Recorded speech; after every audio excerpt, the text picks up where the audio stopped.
지난주까지는 사도행전 3장의 말씀을 살펴봤죠.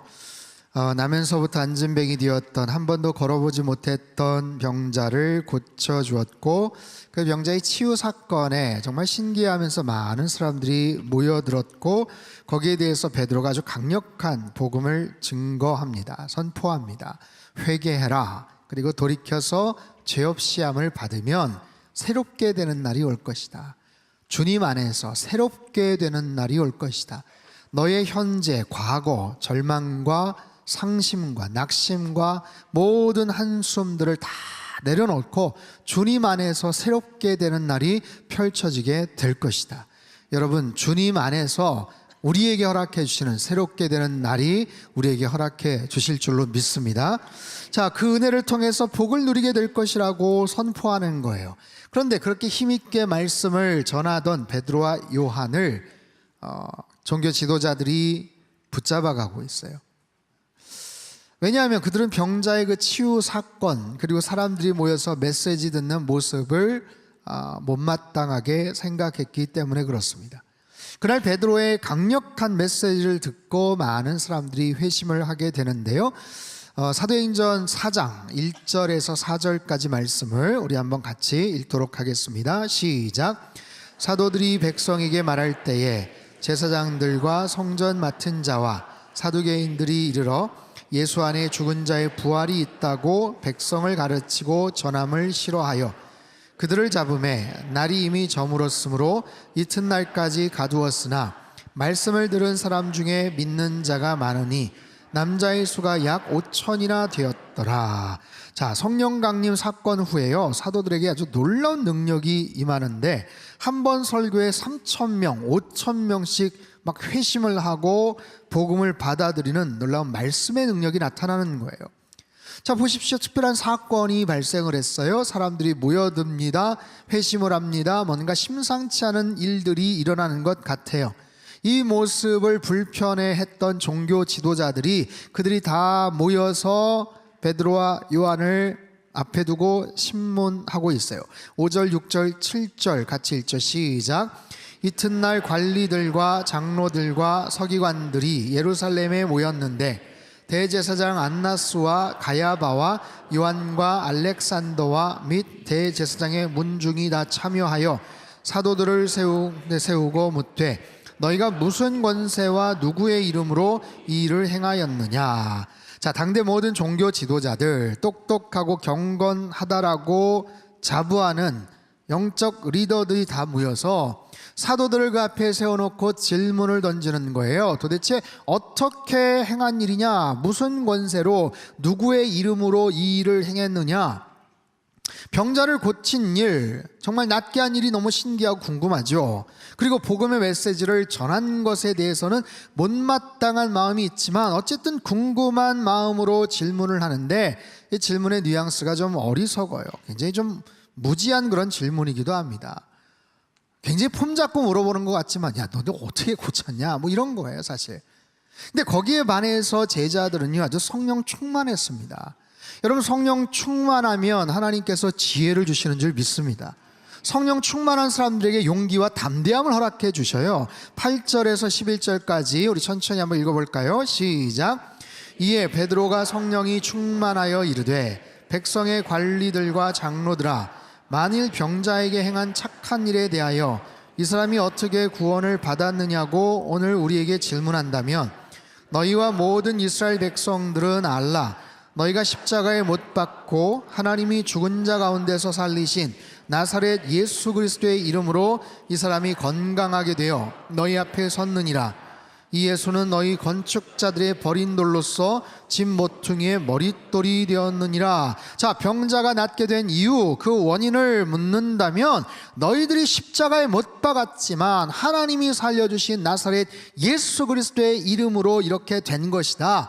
예수님 십자가 그 부활의 능력으로, 그 권능과 그분의 이름의 능력으로 이적이 나타나게 된 것이야 하면서 그 다음에 아주 유명한 말씀을 선포하게 되죠. 아까 읽었지만 12절 말씀 한 번 더 읽죠. 시작. 다른 이로서는 구원을 받을 수 없나니 천하 사람 중에 구원을 받을 만한 다른 이름을 우리에게 주신 일이 없음이라 하였더라. 아멘. 얼마나 통쾌한지 몰라요. 여러분, 이 말씀은 굉장히 단호한 구원관을 갖고 있어요. 특별히 다른 종교와 선을 긋고 기독교가 너무 배타적인 것 아니냐, 독선적인 것 아니냐, 이런 평가를 받게도 한 아주 강력한 메시지이기도 합니다. 여러분, 이 말씀 속엔 두 가지 중요한 질문이 담겨져 있는데요. 첫 번째는 인간에겐 꼭 구원이 필요한가? 라는 질문입니다. 두 번째는요, 구원이 필요하다면 꼭 예수여야만 하느냐라는 거예요. 이 두 가지 질문을 중심으로 말씀을 선포하고 지금 전개를 할 텐데, 첫 번째, 자, 먼저 인간이 어떤 존재인지를 아는 것이 중요하죠. 인간은 죄인인가 아니면 선인인가? 인간은 본래 착하게 태어났는데 세상을 살다 보니까 때가 묻어서 악하게 그렇게 변질되는가, 아니면 본래부터 악을 품고 태어난 것일까? 흔히 말하는 성선설이냐 성악설이냐, 뭐 이런 이야기예요. 일반적으로 사회학이나 심리학에서는 성선설을 지지하는 경향들이 많죠. 인간이 범하는 모든 죄는 환경 때문이다, 유전자 때문이다, 기질 때문이다, 어려서 받은 상처 때문이다, 뭐 여러 가지 배경 때문에 습득된, 그래서 악이나 죄라는 독특한 특정한 단어들을 사용하는 것을 좀 기피합니다. 이러한 인간의 이해는 타 종교에서 흔히 볼 수 있어요. 이슬람이나 불교에서도 원죄를 부정하죠. 성선설을 지지합니다. 다만 죄의 동기를 가져오는 그 자아를 잊음으로 인해서 해탈의 경지에 이른다, 뭐 이런 이야기를 하거나, 아니면 이 땅에서 지은 죄악에 대해서 알라를 통해서 해결을 받을 수 있다, 또는 심지어 선행이나 공로를 통해서 죄의 문제 해결될 수 있다, 이렇게 이야기도 합니다. 대체적으로 인간에 대해서 굉장히 낙관적인 도덕적 의무나 책임을 강조하는 그런 정도로 이야기들을 해요. 하지만 그에 반해서 기독교는 아주 분명하게 성악설을 주장하죠. 즉, 인간이 타락하여서 죄인이 되었고 원죄를 갖고 태어나기 때문에 의인은 하나도 없고 태어날 때부터 죄인된 모습으로 타락된 존재로 이 땅에 오는 것이다. 그래서 어떤 성악설의 주장보다도 가차없는 아주 냉정한 비판을 가하게 되죠. 그러면서 동시에 인간이 하나님의 형상으로 지음받았고 하나님께 소중히 여기는, 존중받는, 사랑받을 만한 가치가 있는 존재란 측면에서 어떤 성선설보다도 희망적인 인간 이해를 갖고 있어요.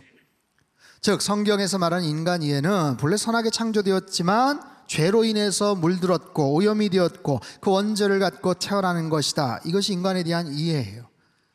그렇게 태어난 인간, 본질상 진노의 자식이다 라고까지 말하죠. 에베소 2장 3절 말씀을 우리 같이 한번 읽어볼까요? 시작. 전에는 우리도 다 그 가운데서 우리 육체의 욕심을 따라 지내며 육체와 마음에 원하는 것을 하여 같이 본질상 진노의 자녀이었더니. 본질상 진노의 자녀, 여러분, 이거 굉장히 무서운 평가입니다. 태어날 때부터 진노의 자녀라는 거예요. 진노를 받을 수밖에 없는, 저주와 사망 가운데 놓여있는, 심판을 받을 수밖에 없는 그런 존재다라는 거죠. 여러분, 어떻게 생각하십니까? 너무 가혹한, 너무 지나친 평가가 아닌가요? 우리 어린 자녀들, 우리 어린 손주들 해맑게 웃고 아니면 정말 새근새근 평안하게 자고 있는 모습은 정말 그냥 천사와도 같은 모습 아니겠어요? 그런 모습을 지녔지만 어떨 땐 또 때를 쓰고 울며 불며 고집불통으로 막 이런 모습을 보면 도대체 누굴 닮아서 이러나 싶은 그런 모습이 있어요. 여러분, 인간 안에는 분명히 선한 모습과 그렇지 않은 모습이 공존합니다. 그렇다면 굉장히 균형적인 중립적인 그런 모습으로 평가를 하면 좋을 것 같은데 성경은 그렇지 않아요. 아주 단호하고 또 절망적인 평가를 합니다. 전적으로 타락된 존재다, 아주 타락된 존재, 본질상 진노의 자녀. 여러분, 하루 종일 우리가 착하고 선하게 살아가는 것은 아니지만 그렇다고 늘 악을 꾀하고 죄를 짓고 살아가는 것만도 아니잖아요. 일주일 여러분 어떻게 사셨어요? 물론 좀 부끄럽고 또 실수하고 좀 잘못한 그런 부분들도 없잖아 있겠지만 그래도 대부분의 시간들 나름대로 양심적으로 선하게 착하게 살려고 노력하지 않았습니까? 그렇다면 그런 여러 가지 시간적인 뭐 배분이나 가지수로 따지거나 뭐 백분율로 따져서 대부분 한 80% 90%다 괜찮게 착하게 살아. 그러면 한 85점 이상이면 다 구원받게 하자, 천국 가게 하자, 이러면 괜찮을 것 같은데 그렇지 않더라는 거예요. 여러분, 하나님의 기준은 대단히 엄격하십니다. 정말 단 한 개의 죄가 있어도 죄의 삭은 사망이다. 하나님 앞에서 의롭다고 평가받지 못한다는 거예요. 용납될 수 없는 이유가 있어요. 한번 예를 들어 볼게요. 여러분, 한 개에 수백만 원, 뭐 수천만 원 호가는 명품 시계가 있다고 칩시다. 여러분, 작은 시계이지만 전문가들의 이야기를 들어보면 그 안에 뭐 수십 개, 수백 개 부품이 들어간대죠. 어떻게 그 작은 부품들이 미세하게 거기서 다 그것이 서로의 역할들을 감당하면서 돌아가는지는 모르겠는데, 여러분, 정말 그 정교하게 뭐 그냥 보석으로 그냥 치장을 하는 거 말고요, 정말 유명한 그런 명품 시계들 같은 경우 그 안에 부품이 5개, 6개 정도, 수백 개 중에 5개, 6개 정도만 만약에 이상한 게 들어가거나 가짜가 들어갔다면 그럼 분명히 작동에 문제가 생길 거예요. 명품 시계라고 말할 수가 없겠죠. 여러분, 만약에 가족이 수혈을 받아야 되는데, 지금 굉장히 급하게 수혈을 받아야 되는데 피가 조금 모자라서 병원에서 임시 방편으로 한 2, 3% 편의점에 가서 케찹을 사다가 넣었다고 한번 가정해 보십시오. 말도 안 되는 얘기지만, 근데 또 솔직해요. 그 얘기 안 해도 되는데 굳이 이거 오늘 수혈 받은 피 좀 모자라서 한 2, 3%는 사실 케찹입니다. 아이고, 그래도 나요. 지난주 딸기 주스였는데 그래도 색깔도 좀 진하고. 이런 말이 안 되죠. 말이 안 돼. 단 0.01%도 말이 안 되는 얘기예요. 제가 일전에 공항 검색대를 통과해야 되는데 아주 작은 열쇠고리용 맥가이복하려 많은 거, 자동차 키에 달랑달랑 달려있던 거 모르고 그냥 짐에 실렸더니 그냥 걸렸어요. 아주 작고 별것 아닌데도 통과가 안 되더라고요. 한번 이런 상상을 해볼까요? 우리가 천국문 앞에 갔는데, 천국문 앞에 문 통과하면 천국이에요. 몸이 빠져나갔어요. 탁 나가려고 하는데 뭔가 턱턱 걸려요. 보니까 팔이 걸렸어요. 이상하다. 다시 나가서 다시 들어가는데 또 걸려요. 삑 소리 하면서 걸려요. 근데 알고 봤더니 팔이 아니라 손가락 한 개가 뭔가 문제가 있어요. 손가락 한 개 문제가 있어서 못 들어가는 거예요. 그것도 새끼손가락 한 마디가 문제가 생겨서. 알고 봤더니 그 새끼손가락으로 특별한 죄를 많이 지어서 안 된다는 거예요. 그래서 만약에 못 들어간다, 어떻게 할까요? 아프지만 이거 자르고는 갈 수 있다, 뭐 이렇게 칩시다. 가정을 한번 해보자고요. 그럼 어떻게 하겠습니까? 그러면 어떻게 해서든지 들어가야 될 거 아니겠어요? 그렇게 해서라도 반드시 들어가야 되겠죠. 근데 성경은 말합니다. 손가락이 문제가 아니라 우리 심장이 문제여서 못 들어간다고. 예레미야서 17장 9절 말씀 같이 한번 읽을까요? 시작. 만물보다 거짓되고 심히 부패한 것은 마음이라. 만물보다 거짓되고 심히 부패한 것이 손가락 끝 한마디가 아니라 너의 마음이다. 히브리어 레브라는 이 단어는요, 사람과 동물의 가장 깊숙한 곳에 있는 장기, 즉 심장을 의미하는 단어예요. 그저 손가락 한마디면 잘라내고라도 천국 갈 텐데 우리 심장이 그렇게 부패되어 있고 썩어 있다. 어떻게 하겠습니까? 이러니 죄를 가지고는 구원받을 수가 없는 거예요. 평균 90점, 아니 85점 이상이면 봐줄게가 아니에요.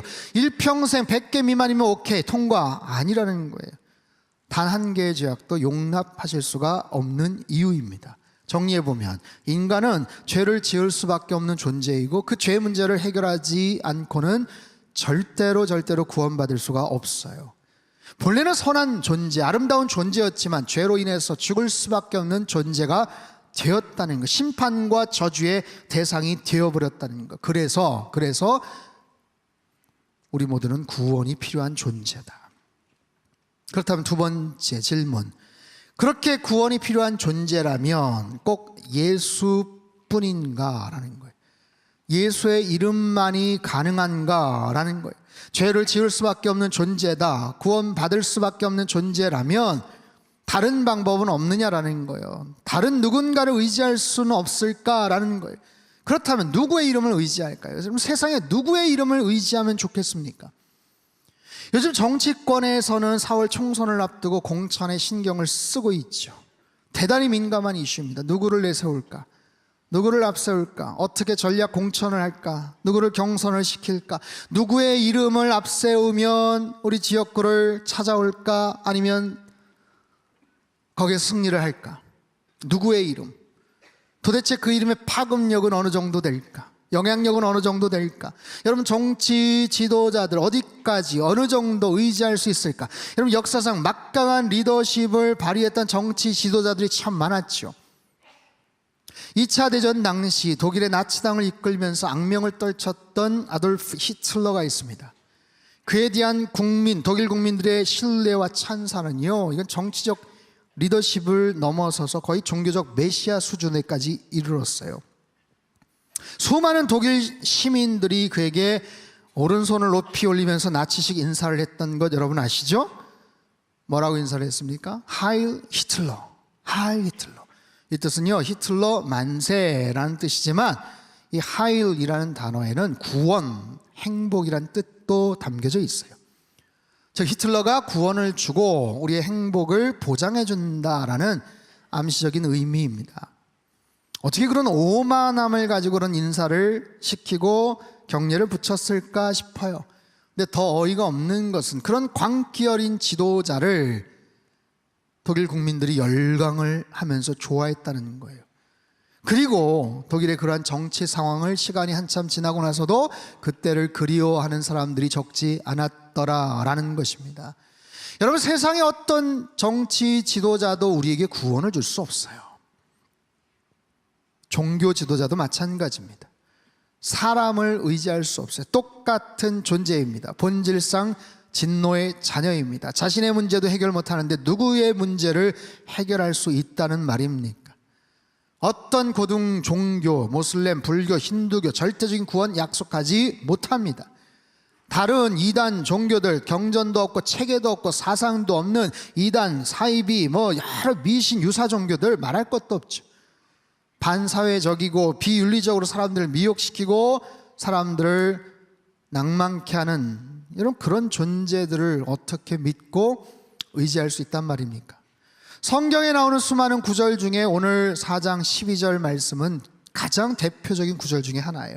우리 다시 한 번만 더 천천히 또박또박 12절 말씀 읽겠습니다. 시작. 다른 이로서는 구원을 받을 수 없나니 천하 사람 중에 다른 이름을 우리에게 주신 일이 없음이라 하였더라. 아멘.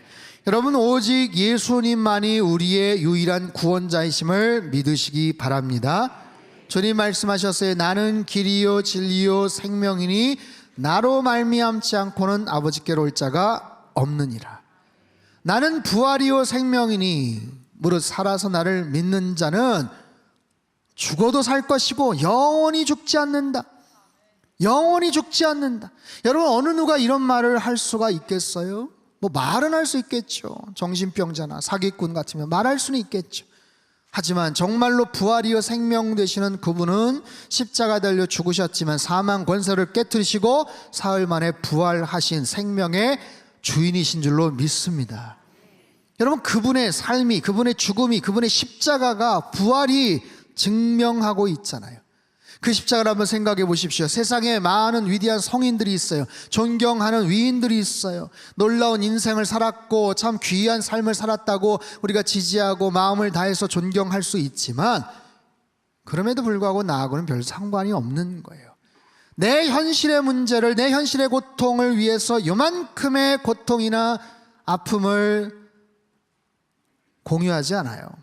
전혀 상관없는 인생을 살다가 그렇게 간 거예요. 여러분, 이 세상의 모든 존재도 어떤 위인들 다 마찬가지입니다. 하지만 오직 예수님만이 이 땅에 오셔서 십자가를 짊어지시며 참된 사랑을 보여주셨죠. 우리를 사랑하시되 끝까지 사랑하셨어요. 물과 피를 쏟으시면서 마지막 순간까지 우리를 사랑하시고 우리에게 모든 것을 부어주셨어요. 이런 위대한 십자가의 사랑보다 더 아름다운 사랑의 이야기가 어디 있겠습니까? 가장 높고 존귀하신 그분이 가장 낮고 천한 모습으로 이 땅에 오셔서, 아기의 모습으로 이 땅에 오셔서, 육신의 모습을 띠고 이 땅에 오셔서 구유에 누이셔서 가장 비천한 모습으로, 정말 고통스러운 모습으로 죽어가셨던 그 겸손의 모습들, 그 희생의 그 자세들, 이 땅을 살아가시며 복음을, 한국 천국 복음을 증거하셨고, 병든 자를 고치시고 귀신을 쫓아내시고 하늘의 소망을 말씀하셨어요. 사망 권세를 깨뜨리시고 부활하셔서 잠자는 자들의 첫 열매가 되신 그분, 여러분, 그분이 예수 그리스도예요. 저와 여러분이 믿고 찬양하고 경배하고 엎드려 예배드리는 바로 그분이에요. 얼마나 귀한 분이십니까? 우리의 구원자 되시는 그분을 여러분 마음속 깊이 모시고 더 뜨거운 찬양과 예배를 드리시기를 바라요. 여러분, 우리가 취해야 될 태도는 분명합니다. 가장 놀라운, 가장 존귀한 이름, 여러분 살면서 그 이름을 알지 못한 채 죽어가는 사람이 얼마나 많은지 몰라요. 들어봤지만 그냥 스쳐 지나가듯이 아무런 상관없이 그냥 살다가 죽어가는 사람들도 얼마나 많은지 몰라요. 하지만 매 주일마다 복음의 메시지를 듣고 예수 그리스도가 누구인지를 깨닫고 그 교제라고 친밀함을 쌓아가는 이 과정 자체가 얼마나 축복된 그런 의미 있는 시간들입니까? 베드로가 확신한 그런 태도, 확신과 단호한 태도를 가지고 말씀을 선포하고 놀라운 능력이 나타났던 것처럼, 여러분 그 당시에 전했던 그 복음의 메시지, 나타났던 복음의 영향력과 능력은 오늘날도 여전히 유효한 거예요. 그들에게만이 아니라 오늘 우리의 삶 속에서도 마찬가지입니다. 여러분의 일상에서, 가정에서도 그 복음의 메시지는 여전히 유효한 거예요. 주님이 그리스도다, 주님이 우리의 구원자 되심을 선포할 때 나의 입술을 통해서도 어떤 능력과 어떤 변화가 나타날지 모른다는 거예요. 그렇다면 그 예수 그리스도의 이름을 나는 어떻게 드러내고 살 것인가? 어떻게 증거하면서 살 것인가? 알기는 아는데, 머릿속에서 끄덕이긴 하는데 그저 그건 그거고 바쁘고 분주한 내 일상에서는 그냥 그렇게 살아갈 것인가? 아니면 기회가 되는 대로 정말 상황 속에서 그 예수 그리스도의 이름을 선포하면서 드러내면서 살 것이냐라는 거예요. 며칠 전에요, 요 앞에 분평 사거리를 이렇게 지나가는데 어떤 여자분이 피켓을 하나 들고 서 있더라고요. 무슨 선거철도 아직은 아닌데 들고 있어요. 보니까 예수라는 그냥 딱 두 글자예요. 두 글자 딱 적혀 있는. 여러 가지 생각들이 스쳐갔습니다. 뭐 다른 제스처도 없었고, 뭐 수식어도 없었고, 요라는 뭐 동작도 없었어요. 그냥 예수라는 두 글자 적혀있는 피켓 같은 거, 뭐 굉장히 꾸며있는 화려한 피켓도 아닙니다. 그냥 그런 글씨 하나 딱 박아놓고 거기서 서 있어요. 많은 사람들이 아마 지나가면서 속으로 조롱을 하거나 수군대었을 것 같지만 저에게는 굉장히 큰 울림이 있었습니다. 궁금한 거예요. 어느 교회 다니시나? 뭐 그것도 궁금하지만 저분이 왜 저걸 들고 계실까? 오전 시간이었거든요. 저걸 들고 있으시는 이유가 뭘까? 어떤 마음에서 저걸 지금 들고 계실까? 그럼 분명히 쉬운 일은 아니잖아요. 사람들 많이 다니는 그곳에 보라고 들고 계셔요. 예수. 마치 오늘 설교의 모든 내용을 함축해서 그냥 표현하고 있는 듯한 느낌? 베드로의 그 귀한 메시지의 모든 함축된 메시지가 다 담겨져 있는 것 같은 그런 장면. 뭔가 신비한, 아주 분명한, 너무 감격스러운 어떤 사연을 가지고 그 앞에서 구원자 되시는 예수님을 증거하고 싶은 그 마음속에 그것을 들고 계시는 그분, 보다 더 알리고 싶은 그런 마음, 그 귀한 마음, 그 귀한 모습이 오랫동안 떠나질 않더라고요. 사랑하는 성도 여러분, 예수 그리스도가 저와 여러분의 구원자 되심을 분명히 믿으시기를 바랍니다. 우리가 그분의 이름을 알고 있다는 것은 축복이에요. 말할 수 없는 선물이고요. 우리가 천하에 많은 이름이 있지만 예수님의 이름을 알고 믿고 그분을 의지하여서 그분의 자녀가 되어 천국 백성이 될 수 있다는 것은 말할 수 없는 은혜요 축복입니다. 그 주님 예수 그리스도, 그분의 이름으로만 만족하시고 충만케 되시기를 바랍니다. 그분의 이름 안에 모든 것이 다 들어가 있어요. 어떤 죄인도 용서하실 수 있는 엄청난 능력이 그 이름 안에 있습니다. 아무리 처절한 절망도 소망으로 바꿔놓으실 수 있는 놀라운 능력이 그분의 이름 안에 있어요. 모든 죽어가는 것을 살리실 수 있는 생명의 기운도 그분 안에 있어요. 그분의 이름 안에 있어요. 우리의 삶 속에 모든 불편과 한숨과 모든 불가능도 해결해 주실 수 있는 그 예수 그리스도, 그분 한 분만으로 여러분 만족하여 살아가시기를 바랍니다. 40여 년 동안 한 번도 걸어보지 못했던 장애인을 벌떡 일으켜서 세우게 하셨던 그 이름, 나사렛 예수 그리스도의 그 이름, 일어난 그 장애인이 뛰며 찬송하며 하나님께 영광 올렸던 그런 인생으로 변화시키셨던 그 놀라운 이름의 능력이 우리 안에도 나타날 수 있게 되기를 바라고요. 그 이름을 믿고 신뢰하며 날마다 승리하며 살아가는 저와 여러분의 하루하루의 삶이 되시기를 주님의 이름으로 축복합니다. 그 이름으로 만족하시고 일평생 주께만 영광 올려드리시는 저와 여러분의 삶이 되시기를 바랍니다. 살아계신 하나님 아버지, 오직 예수님의 이름으로만 만족키를 원합니다. 주님의 이름으로 충만케 하여 주시옵소서. 그 이름 안에 있는 소망과 능력과 생명과 부활의 놀라운 은총이 하나님 나의 삶을 더욱더 온전한 모습으로 변화시켜 주시고, 하나님 예수 그리스도의 이름이 우리의 구원자 되심을 믿음으로 선포하며 일평생 주께만 영광과 찬양을 올려드리는 평생의 삶이 되도록 축복하여 주시옵소서. 존귀하신 예수님의 이름으로 기도합나이다. 아멘.